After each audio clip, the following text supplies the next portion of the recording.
उल्हासनगरमध्ये कथित लव्ह जिहादचा धक्कादायक प्रकार समोर आलाय। मुस्लिम तरुणाने खोटी ओळख सांगत एका हिंदू तरुणीशी विवाह केल्याचा आरोप करण्यात आलाय। तरुणाने हिंदू असल्याचं सांगत तरुणीशी विवाह केला। विवाहानंतर तिच्यावर धार्मिक प्रथा पाळण्यासाठी दबाव टाकल्याचा आरोप पीडित तरुणीने केलाय। बुरखा आणि हिजाब घालण्यास तिला भाग पाडण्यात आलं। त्याचप्रमाणे गोमांस खाण्यासाठी जबरदस्ती करण्यात आल्याचा आरोपही पीडित तरुणीने केलाय। या प्रकरणी पोलिसांनी तरुणा विरोधात आता गुन्हा दाखल केलाय आणि 2 जणांना अटक देखील केल्याची माहिती समोर येते। त्यामुळे उल्हासनगरमधून आता पुन्हा एकदा लव्ह जिहादचा प्रकार समोर येतोय।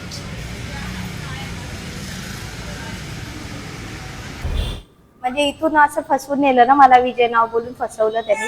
तिकडे जाऊन इम्रान नाव सांगितलं आणि लग्न केलं। मग मी बोलली जाऊ दे, चल आता याच्यासोबतच जीवन काढायचंय। नगरला आला तर त्याला असं वाटलं का मग आता ही काहीच करू शकत नाही, कुठंच जाऊ शकत नाही। मग वापस मला मी पोटाशी झाली तर मला 2 बाळ झाले वापस।